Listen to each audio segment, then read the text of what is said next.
Guys, the solution is provided ahead.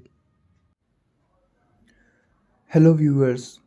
In this question series we will be discussing various mechanical engineering questions that were asked in GATE in recent years. So let's continue our series.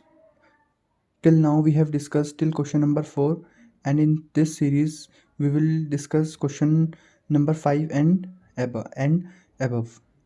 So in this question we are told with a cylinder rod. First of all, what is the meaning of slender? Slender means a object whose one dimension is very large with respect to the other dimension. Okay, so this is the meaning of cylinder. So a cylinder rod is kept on a table on a frictionless surface. Okay, a cylinder rod is kept on a frictionless surface, and it is subjected to a uniform temperature rise. So we are given what will be the stresses in longitudinal and radial directions. So when temperature changes, then metal either contracts or expands depending upon whether the temperature is increasing or decreasing, and that increment we talk in SOM as thermal strain.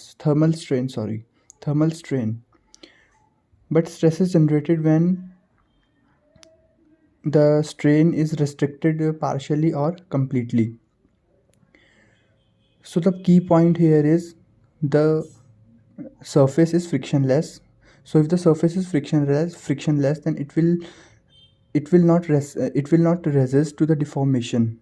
Okay, it will not resist to the thermal deformation. So thermal stresses will be zero. Either it is sigma r or sigma z. Both will be zero. So option C matches. Once again, I would like to say stresses are generated when strain is restricted either completely or partially. But here the thermal strain is not being restricted. Why? Because the surface on which the cylindrical rod is kept, it is frictionless. Frictionless means it is offering no resistance. Now let's see question number 6. Guys, the solution is provided ahead. Please wait. So now let's see question number 6. It was also asked in GATE in mechanical engineering. So we are given with a rod whose diameter is capital D and its length is capital L. Capital E is the Young's modulus of elasticity and alpha be the thermal coefficient of expansion. So the rod of length L, it is damped at both the ends. Damped means it is fixed at both the ends. So we are asked to find the thermal stress, right? So when the temperature rise of dt is observed, what is the change in length? We know change in length is given by delta L, and it is equal to L alpha dt, where L is the length of the rod, alpha is the coefficient of thermal expansion, and dt is the obviously increase in temperature. So from this expression, delta L over L can be written as alpha dt.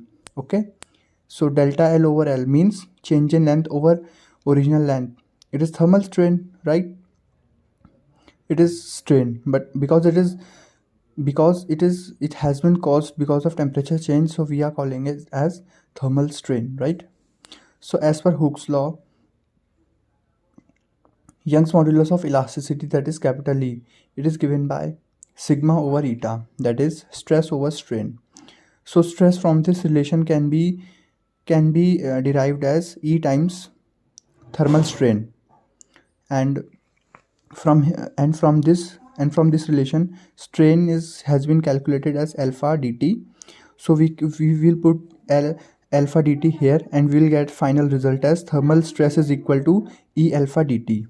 Okay, so option C matches from the MCQ, that is multiple choice question, and we have to directly remember this result that thermal stress is equal to E alpha delta T when both the ends of the rods are fixed and it is subjected to temperature increase of dt. But this result is not universal. I repeat, this result is not universal and it will vary when the conditions will vary. Conditions, by saying conditions I mean to say when one extra force is acting here, or conditions like this changes, then this will not be the thermal stress. In further upcoming questions we'll see that what will be the effect on the stress when conditions will vary. Now let's see another question. So let's discuss question number. Guys, solution is provided ahead. Please wait. Guys, this is second part of the question. Question number 7 that was asked in GATE mechanical engineering. In this question, we are told that there is a rod of diameter d and its Young's modulus of elasticity varies from E1 to E2 over the span of capital L. So we are asked what will be the stress at section SS. Okay, I have marked this at section SS and the stress is asked here only. So we know that by Hooke's law, stress is equal to load upon area.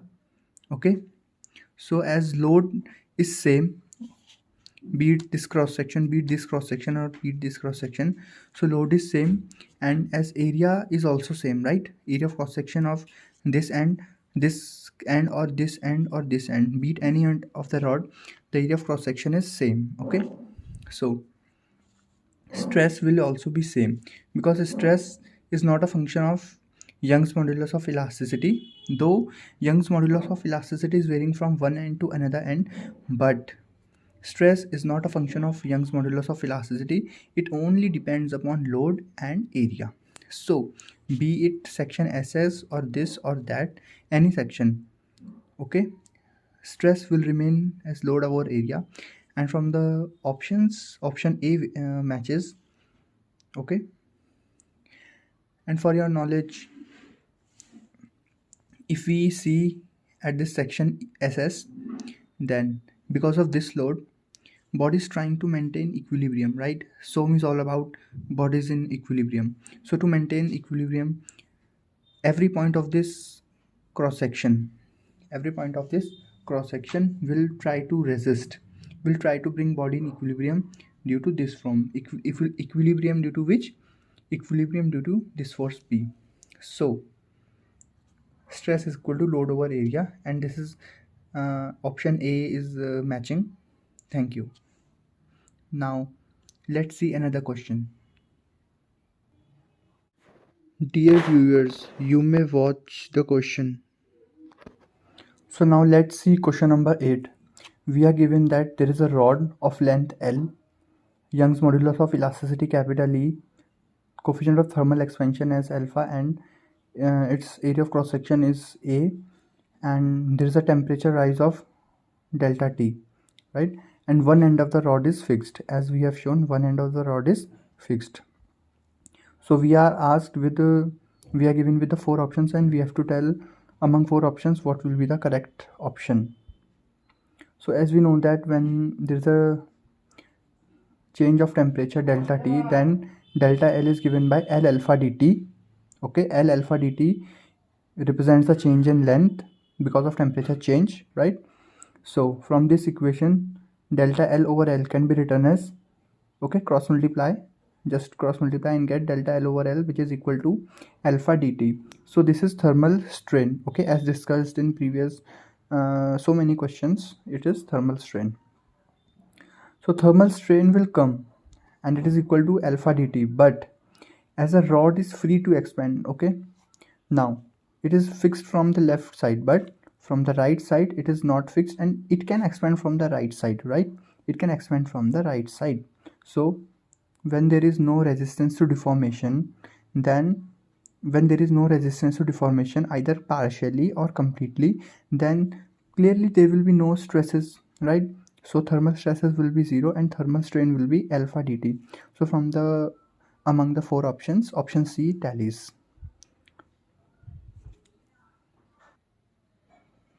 Now let's see question number 9, and as per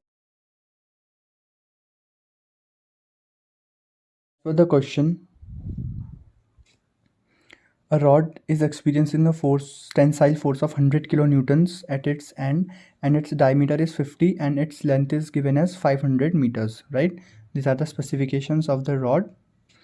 And due to this tensile force, obviously, if this is the initial condition of the rod, so final condition is shown by dotted lines. And one can very easily visualize that length of the rod is increasing because of the tensile force, and because length is increasing, and so diameter will decrease. Okay, so final diameter will be lesser than initial diameter, and final length, okay, as it is clearly visible in the question, that final length will be greater than the initial length. And of course we are given with the numerical data that increment in the length is given as 0.5 meters, and decrement in the diameter is given as 0.015 millimeters, right? We have to keep note of these units, right? These will play a very important role. So we are asked to determine the Poisson's ratio, and it was a MCQ, it was a NAT, that is numerical answer type question. So we have to tell what will be the Poisson ratio.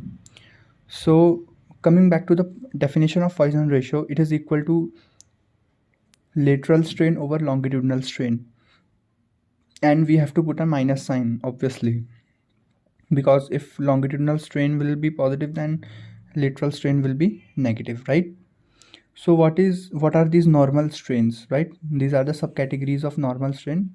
So normal strain is equal to change in dimension over original dimension, right? So here longitudinal dimension is 1, which is along the load, right? So longitudinal dimension will be what? It will be lengthwise, and lateral dimension will be diameter wise, right? Another thing is clear, right? Give this video a thumbs up, guys, if you are liking the content. Now lateral strain means the diameter wise, it will be the change in diameter over original diameter, right? And change is always final minus initial, guys. Change is always final minus initial, and it is whole divided by original diameter. So final minus initial, that is the change in diameter is given as 0.015 mm, and original diameter, guys, original diameter was given as 50 mm, right? So we have put a negative sign here because final diameter is lesser than initial diameter, so that difference will be lesser than 1, right? Lesser than 0, sorry. So it will be negative. But here in longitudinal strain we don't put a negative sign because final length is always greater than initial length, and the difference will be positive. So again final length will be, so again sorry, not final length, change in length will be final length minus initial length and whole divided by original length. So change in increment in length, that is change in length, is given as 0.5 meters, putting the value here, and original length is 500 mm, right? So note point, units have to be maintained. We cannot put this numerator as mm and denominator in meters. We have to maintain the unit in SI system, or even for the matter of fact we can bypass SI system. We have to just maintain same units, because this is a unitless ratio. Okay, unitless ratio. So putting the value of eta lateral and eta longitudinal lattice.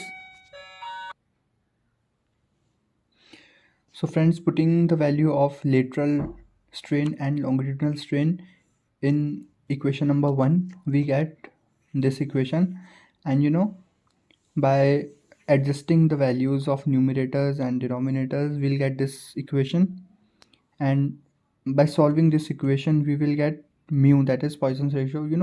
It is just a way to denote. Some people denote it as nu, some people denote it as mu, but the name will always remain same, that is Poisson ratio. So let's not talk about the representation. Poisson's ratio is equal to 0.3 from this calculation, right? And point 3 is definitely we don't know answer in the answer in the papers in our exams, but one thing we can surely say that it belongs to the close interval 0 and point 0.5. That is, for engineering materials,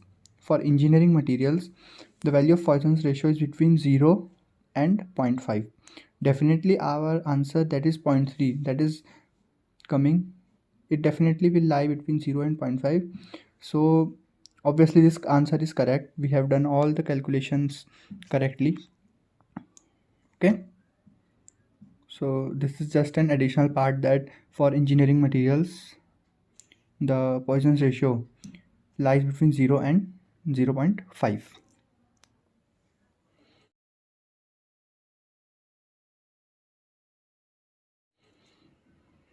So in this question number 10, there is a steel cube whose all the faces are free to deform. Okay, and it is acted upon by hydrostatic stress. Okay, hydrostatic stress acts from all the direction equally, and we have to tell what will be the stress, what will be the thermal stress when all the faces are free to deform. You know, from the previous concepts we can say that when all the faces are free to deform, they will deform freely, they will freely deform, and they will experience no resistance in their deformation because their faces are all free, and thus stresses will be zero. But one minute, we also know that stress is equal to thermal stress is equal to E alpha delta T. Sometimes it is equal to E alpha delta T over 1 minus mu. Sometimes, guys, sometimes it is also equal to E alpha delta T over 1 minus 2 mu. So when these results are to be used, okay, this is the extra part, and I'm telling you this in this question. This is extra part, right? Answer is the answer of this question is 0. The answer to this question is 0, but let's discuss something extra. If all the faces are, damped, if all the faces are, restricted, then the thermal stress is equal to E alpha delta T over 1 minus 2 mu.